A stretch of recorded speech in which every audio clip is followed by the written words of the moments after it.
350 മുകളിൽ ഷുഗർ ഉണ്ടായിരുന്ന patient insulin എടുത്താലേ ഇനി കൺട്രോൾ ആവുള്ളൂ എന്ന് പറഞ്ഞ പേഷ്യൻറ്റിൻ്റെ ഷുഗർ ലെവൽ 138 എങ്ങനെയാണ് വന്നതെന്നാണ് നമ്മൾ ഡിസ്കസ് ചെയ്യുന്നത്. അപ്പോൾ ഈ ഒരു പേഷ്യൻ്റ് വന്നിട്ട് കഴിച്ചുകൊണ്ടിരുന്നതൊക്കെ ഒരുപാട് കാർബോഹൈഡ്രേറ്റ് കൂടിയ ഫുഡായിരുന്നു.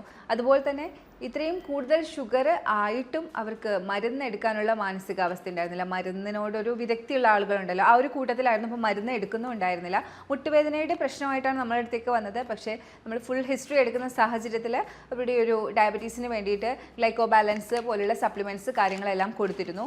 അതുപോലെ തന്നെ ഫൈബർ കൂടുതലായിട്ടുള്ള കാർബ് കട്ടായിട്ടുള്ള ഡയറ്റ് എല്ലാം ഫോളോ ചെയ്യിപ്പിച്ച് എക്സസൈസ് എല്ലാം ഫോളോ ചെയ്യിപ്പിച്ച് വെറും 7 ദിവസത്തിനുള്ളിലാണ് അവരുടെ ഷുഗർ ലെവൽ 138 വന്നത്.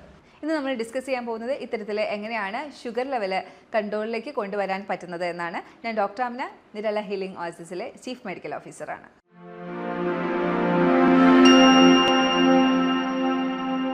ഷുഗറിൻ്റെ പ്രശ്നമായിട്ട് നമ്മുടെ അടുത്ത് വരുന്ന പേഷ്യൻസ് എപ്പോഴും പറയുന്ന കാര്യമാണ്, ഡോക്ടർ ഇപ്പോൾ മധുരം തീരെ ഉപയോഗിക്കാറില്ല, പഞ്ചസാരയിൽ തൊടാറില്ല, ചായയിൽ മധുരം ഇടാറില്ല, പക്ഷേ എന്താണ് നിങ്ങൾ കഴിക്കുന്നത് എന്ന് ചോദിക്കുമ്പോൾ രാവിലെ അപ്പം, പുട്ട്, ദോശയൊക്കെയാണ് കഴിക്കുക. അതിൻ്റെ കൂട്ടത്തിൽ പ്രോട്ടീൻ, ഫൈബർ എന്തെങ്കിലുമൊക്കെ ഒരു പോർഷൻ കൺട്രോൾ അങ്ങനെയൊന്നുമില്ല, ചമ്മന്തിക്കറി അങ്ങനെയായിരിക്കും കഴിക്കുക. ഉച്ചയ്ക്ക് എന്താണ് കഴിക്കുന്നത് എന്ന് ചോദിക്കുമ്പോൾ ചോറ്, ഒരു 3 കോരിയൊക്കെ ചോറ് കഴിക്കാറുണ്ട്. ഇപ്പോൾ പിന്നെ കുറേ ആളുകൾ ഒരു കോരിയിലേക്ക് മാറിയിട്ടുണ്ട്. എന്നാൽ കൂടി അവർ ഫൈബറിൻ്റെ അളവ് കൂട്ടിയിട്ടുണ്ടാവില്ല. ഇപ്പോൾ തോരനും അവിയലും ഒക്കെ ഓരോ ബൗൾ കഴിക്കുന്നുണ്ടോ? അതില്ല ഡോക്ടറെ, ഓരോ സ്പൂണേ കഴിക്കാൻ പറ്റുന്നുള്ളൂ. അത് പറ്റില്ല. വൈകിട്ട് എത്ര മണിക്കായിരിക്കും ഫുഡ് കഴിക്കുന്നത്?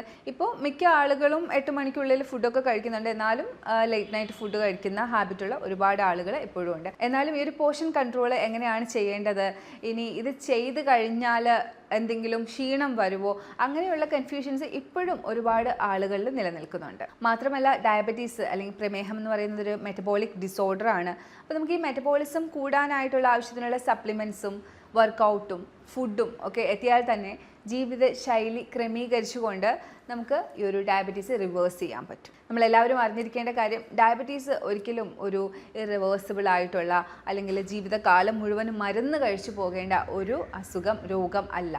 ഇതൊരു മെറ്റബോളിക് സിൻഡ്രം അല്ലെങ്കിൽ മെറ്റബോളിക് ഡിസോർഡർ ആണ്. അപ്പോൾ അതുകൊണ്ട് തന്നെ നമ്മുടെ ജീവിതശൈലി ക്രമീകരിച്ചുകൊണ്ട് മാത്രമേ ഇതിനെ നമുക്ക് ടാക്കിൾ ചെയ്യാൻ പറ്റുള്ളൂ. മാത്രമല്ല ഡയബറ്റീസിനെ നമ്മൾ നോക്കിക്കാണുന്ന രീതിയും നമുക്ക് മാറ്റേണ്ടതുണ്ട്. ഏതൊരു രോഗമായാലും അതിനനുസരിച്ച് നമുക്ക് ലൈഫ് സ്റ്റൈലിൽ മാറ്റം വരുത്തണം. അപ്പോൾ ഡയബറ്റീസ് മാത്രമല്ല ഈ ഒരു കാറ്റഗറിയിൽ വരുന്നത്. നിങ്ങൾക്ക് PCOD, fatty liver, cholesterol issues, ഇതെല്ലാം ഒരേ ലൈനിൽ വരുന്നതാണ്. തൈറോയിഡ് ഇഷ്യൂസ്, ഇവരെല്ലാം കണക്റ്റഡ് ആണ്. മാത്രമല്ല ഇതെല്ലാം ഒരേ ലൈനിൽ വരുന്നതാണ്. ഈ 5 ഡിസോർഡറുള്ള ആളുകൾ ചെയ്യേണ്ട കാര്യങ്ങളും കറക്റ്റ് ഒരേ രീതിയിലുള്ളതാണ്. അതായത് കാർബ് കട്ട് ചെയ്യുക, ഫൈബർ കൂടുതൽ എടുക്കുക, പ്രോട്ടീൻ കൂടുതൽ എടുക്കുക. വാസ്തവത്തിൽ പറഞ്ഞാൽ ഇത് തന്നെയാണ് ഒരു ഹെൽത്തി ലൈഫ് സ്റ്റൈൽ ആഗ്രഹിക്കുന്ന ആൾ ചെയ്യാനുള്ളത്. കാർബ് കട്ട് ചെയ്യുന്നതിനോടൊപ്പം ഫൈബർ കൂടുതൽ എടുക്കാൻ നമ്മൾ പറയും. അപ്പോൾ അത് എന്ന് പറയുന്നത് കൂടുതലായിട്ടും ഈ ഒരു ഇൻസുലിൻ റെസിസ്റ്റൻസിനെ തടയാനും ഇൻസുലിൻ കൂടുതലായിട്ട് പെട്ടെന്ന് അബ്സോർബ് ചെയ്യുന്നതിനെ തടയാനും ഒക്കെ ആയിട്ടാണ് കൂടുതൽ ഫൈബർ എടുക്കാൻ പറയുന്നത്. അതിൻ്റെ കൂട്ടത്തിൽ പ്രോട്ടീൻ കൂടുതൽ എടുക്കാൻ പറയും. കാര്യം പ്രോട്ടീൻ ആവശ്യമാണ്. ഡയബറ്റിക് ആയിട്ടുള്ള ആളുകളുടെ ശരീരത്തിൽ പ്രോട്ടീൻ ആവശ്യമാണ്, കൂടുതൽ എനർജി ആവശ്യമാണ്. മസിൽ വേസ്റ്റേജ് വരാനുള്ള സാധ്യതയുണ്ട്.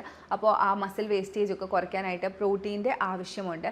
അതിൻ്റെ കൂട്ടത്തിൽ തന്നെ നമ്മൾ നല്ല ഹൈ ഇൻറ്റൻസിറ്റി വർക്കൗട്ട് ചെയ്യാനായിട്ട് സജസ്റ്റ് ചെയ്യാറുണ്ട്. അപ്പോൾ ഇതും ആ ഒരു ഡയബറ്റിക് പേഷ്യൻറ്റിനെ കൂടുതൽ ഹെൽത്തി ആവാനായിട്ട് ഹെൽപ്പ് ചെയ്യും. അതുപോലെ തന്നെ ഫുഡ് കഴിഞ്ഞ പാടെ ഒന്ന് നടക്കുന്നത് വളരെ നല്ലതാണ്.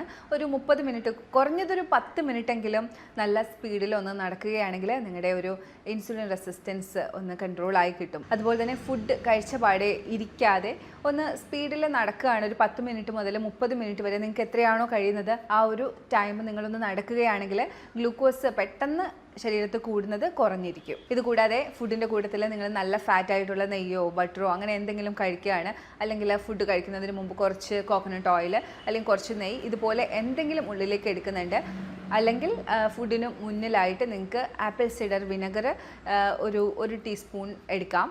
ഇതൊക്കെ ചെയ്യുകയാണെങ്കിൽ നിങ്ങൾക്ക് ഗ്ലൂക്കോസ് പെട്ടെന്ന് കൂടുന്ന ഒരു കണ്ടീഷൻ കുറഞ്ഞിരിക്കും. അപ്പോൾ ഇതൊക്കെ ചെയ്യുമ്പോൾ നിങ്ങളൊരു ഡോക്ടറിൻ്റെ ഒരു സജഷൻ എടുത്തിട്ട് വേണം ചെയ്യാനായിട്ട്. വേറെ എന്തെങ്കിലും വയറ്റിന് എന്തെങ്കിലും ബുദ്ധിമുട്ടോ അങ്ങനെയൊക്കെ ഉണ്ടെങ്കിൽ ഇത് ചെയ്യാൻ പാടില്ലായിരിക്കും. ഡയബറ്റീസ് ഉള്ളവർ എപ്പോഴും ചോദിക്കുന്ന ഒരു കാര്യമാണ് ഉലുവ തിളപ്പിച്ച വെള്ളം അല്ലെങ്കിൽ വെണ്ടക്ക, പേരയുടെ ഇല ഇത്തരത്തിലുള്ള ഹെർബൽ ടീകൾ കുടിക്കുന്നത് കൊണ്ട് എന്തെങ്കിലും മാറ്റം ഉണ്ടാകുമോ എന്നുള്ളത്. ഇത്തരത്തിലുള്ള ചായകൾ, ഹെർബൽ ടീകൾ നിങ്ങളെ ഹെൽപ്പ് ചെയ്യും. പക്ഷേ ഇത് മാത്രം ചെയ്തുകൊണ്ട് നിങ്ങൾക്ക് ഷുഗറിൻ്റെ ലെവൽ കുറച്ചെടുക്കാൻ കഴിയില്ല. ഇതിൻ്റെ കൂട്ടത്തിൽ ഇതുപോലെ ആവശ്യത്തിനുള്ള സപ്ലിമെൻറ്റ്സും വേണ്ട ലൈഫ് സ്റ്റൈൽ ക്രമീകരണങ്ങളും നടത്തിക്കൊണ്ടാണ് നിങ്ങൾ ഈ ഒരു ഹെർബൽ ടീ ഓപ്റ്റ് ചെയ്യുന്നതെങ്കിൽ വളരെ ഈസി ആയിട്ട് കുറച്ചും കൂടി ഫാസ്റ്റായിട്ട് ഡയബറ്റീസ് റിവേഴ്സ് ചെയ്യാനും മെയിൻറ്റെയിൻ ചെയ്ത് പോകാനും നിങ്ങളുടെ ശരീരത്തിന് ഈ ഒരു ഹെർബൽ ടീ, ഉലുവയായാലും പേരയുടെ ഇലയായാലും വെണ്ടക്കയിലുള്ള ആ ഒരു വഴുവഴുപ്പായാലും ഹെൽപ്പ് ചെയ്യും. നമ്മുടെ പേഷ്യൻറ്റിന് മുട്ടുവേദനയായിരുന്നു. അപ്പോൾ മുട്ടുവേദനയുടെ കേസ് എടുക്കുന്ന സാഹചര്യത്തിലാണ് ഈ ഒരു ഡയബറ്റീസിൻ്റെ പ്രശ്നവും കണ്ടത്. വേണ്ടിയുള്ള സപ്ലിമെൻറ്റ്സും കാര്യങ്ങളും എല്ലാം കൊടുത്ത് ആവശ്യത്തിനുള്ള കഷായം, അതുപോലെ തന്നെ യോഗ ഡെയിലി നമ്മൾ പ്രാക്ടീസ് ചെയ്യിപ്പിച്ചിട്ടുണ്ടായിരുന്നു. ഇതെല്ലാം ചെയ്യിപ്പിച്ച സാഹചര്യത്തിലാണ് പേഷ്യൻറ്റിൻ്റെ ഡയബറ്റീസ് റിവേഴ്സ് ആവുകയും 350 നിന്ന് 138 റിവേഴ്സായി വരികയും ഉണ്ടായത്. അതിൽ തന്നെ പേഷ്യൻ്റ് ഡയറ്റിലാണ് വലിയ മാറ്റം വരുത്തിയത്. ഒരുപാട് ചോറ് കഴിച്ചുകൊണ്ടിരുന്ന പേഷ്യൻ്റ് ഫൈബറും പ്രോട്ടീനും കൂടുതൽ കഴിക്കാനും കാർബ് കട്ട് ചെയ്യാനും നിർബന്ധിച്ചു. അത് അവർക്ക് 5 kg വരെയാണ് ഈ ഒരു 7 days കുറച്ചു കൊണ്ടുവന്നത്. അതുപോലെ തന്നെ സപ്ലിമെൻറ്റ്സ് എടുപ്പിച്ചു. അപ്പോൾ മെറ്റബോളിസം നന്നായി ഇംപ്രൂവ് ആയി. ആവശ്യത്തിനുള്ള എക്സസൈസ് എല്ലാ ദിവസവും ചെയ്യുന്നുണ്ടായിരുന്നു. അങ്ങനെ എക്സസൈസ് ചെയ്യുന്നത് കൊണ്ട് തന്നെ സ്ട്രെസ് ലെവൽ കുറഞ്ഞു വന്നു. സ്ട്രെസ് ലെവൽ കൂടുന്നത് ഡയബറ്റീസിന് നല്ലതല്ല. ഡയബറ്റീസിൻ്റെ പ്രശ്നങ്ങൾ കൂടാനായിട്ട് കാരണമാവും. അപ്പോൾ സ്ട്രെസ് ലെവൽ കുറഞ്ഞു വന്നു.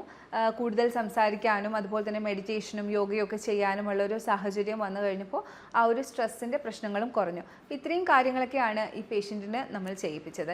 ഇത് കൂടാതെ നിങ്ങൾക്ക് ഹൈഡ്രോതെറാപ്പി ആയിട്ടുള്ള ഹിപ്പ് ബാത്ത്, GH പാക്ക് ഒക്കെ ഡയബറ്റിക് പേഷ്യൻസിന് ട്രൈ ചെയ്യാൻ പറ്റും. ഡയബറ്റീസിനെ റിവേഴ്സ് ചെയ്യാൻ കഴിയുന്ന ആസനകളുണ്ട്. വക്രാസന, അതുപോലെ തന്നെ ത്രികോണാസന, താടാസന, അർദ്ധകടി ചക്രാസന, ട്രങ്ക് ഏരിയ ട്വിസ്റ്റ് ആവുന്ന രീതിയിലുള്ള ആസനാസ് ഡെയിലി പ്രാക്ടീസ് ചെയ്യുകയാണെങ്കിൽ ഡയബറ്റീസ് റിവേഴ്സ് ചെയ്യുന്ന പ്രോസസ്സ് വേഗത്തിൽ ആവാനായിട്ട് നിങ്ങളെ ഹെൽപ്പ് ചെയ്യും. അതുപോലെ ഡയബറ്റീസ് ഉള്ളവർ ചെയ്യുന്നൊരു മെയിൻ മിസ്റ്റേക്കാണ് ഈ ഡയബറ്റീസ് ഉണ്ട് അല്ലെങ്കിൽ 130, 140 ഒക്കെ അളവിൽ ഷുഗറിൻ്റെ ലെവൽ കൂടുന്നു എന്ന് അറിഞ്ഞതിന് ശേഷവും ട്രീറ്റ്മെൻറ്റ് എടുക്കാതെ കുറച്ച് നാൾ കൂടി മെയിൻറ്റെയിൻ ചെയ്ത് പോവാം എന്നുള്ള രീതിയിലിരിക്കുന്നത്. ഇത്തരത്തിലുള്ള നിങ്ങളുടെ തീരുമാനങ്ങൾ 35-40 വയസ്സിൽ തന്നെ കിഡ്നി പേഷ്യൻസ് ആക്കുന്നുണ്ട് പല പേഷ്യൻസിനെയും. അപ്പോൾ ഇത്തരത്തിലുള്ള തീരുമാനങ്ങൾ എടുക്കാതിരിക്കുക. 130, 140 ലെവലിലൊക്കെ ഷുഗർ നിങ്ങൾക്ക് കാണിക്കുന്നുണ്ടെങ്കിൽ ആവശ്യത്തിനുള്ള സപ്ലിമെൻറ്റ്സും അതുപോലെ തന്നെ ലൈഫ് സ്റ്റൈൽ ക്രമീകരണവും എടുത്തുകൊണ്ട് നിങ്ങളുടെ ഡയബറ്റീസ് റിവേഴ്സ് ചെയ്യുക. പ്രമേഹത്തിൻ്റെ പ്രശ്നം നിങ്ങൾക്ക് ഉള്ളതായിട്ട് നിങ്ങൾക്ക് അനുഭവപ്പെടുന്നുണ്ടോ? എപ്പോഴും ഇതുപോലെ ദാഹം കൂടുതലായിട്ട് തോന്നുക, യൂറിൻ കൂടുതലായിട്ട് പോകുന്നതായിട്ട് അനുഭവപ്പെടുക, രാത്രി കാലങ്ങളിലൊക്കെ ഒന്നിലധികം തവണ എഴുന്നേൽക്കേണ്ട അവസ്ഥ, ദാഹം കൂടുതലായിട്ട് വരിക, അതുപോലെ തന്നെ വിശപ്പ് കൂടുതലായിട്ട് തോന്നുക, ശരീരത്തിൽ കുരുക്കൾ, പസ് നിറഞ്ഞിട്ടുള്ള കുരുക്കൾ കാണുക, സ്കിൻ ടാക്സ് ബ്ലാക്ക് കളറിൽ വരിക, ഇത്തരത്തിലുള്ള പ്രശ്നങ്ങൾ, മുറിവുകൾ വന്നാൽ ഉണങ്ങാനായിട്ടുള്ള താമസം, ഇത്തരത്തിലുള്ള പ്രശ്നങ്ങളെല്ലാം നിങ്ങൾക്ക് വരുന്നുണ്ടെങ്കിൽ ഡയബറ്റീസ് ഉണ്ടോ എന്ന് സംശയിക്കേണ്ടതുണ്ട്. ടെസ്റ്റ് ചെയ്ത് മനസ്സിലാക്കുക. ഇനി നിങ്ങൾക്ക് 140, 130 ആ ഒരു ലെവലിലൊക്കെ ഡയബറ്റീസിൻ്റെ പ്രീ ആയിട്ടുള്ള ഒരു തുടക്കം കാണിക്കുന്നുണ്ടെങ്കിൽ ഉറപ്പായിട്ടും വേണ്ട ജീവിതശൈലി ക്രമീകരണങ്ങളും സപ്ലിമെൻറ്റ്സും ഒക്കെ എടുത്തുകൊണ്ട് റിവേഴ്സ് ചെയ്യുക. കൂടുതലായി ഇതിനെക്കുറിച്ച് അറിയാനും കൺസൾട്ടേഷനുമായിട്ട് ഈ കാണുന്ന നമ്പറിലേക്ക് നിങ്ങൾക്ക് കോൺടാക്ട് ചെയ്യാം. നമുക്ക് ഓൺലൈൻ കൺസൾട്ടേഷനും ഓഫ്ലൈൻ കൺസൾട്ടേഷനും ഇൻ പേഷ്യൻറ്റ് ഫെസിലിറ്റിയും അവൈലബിൾ ആണ്. ഇനിയൊരു വീഡിയോയിലേക്ക് കാണുന്നവരേക്കും ബൈ.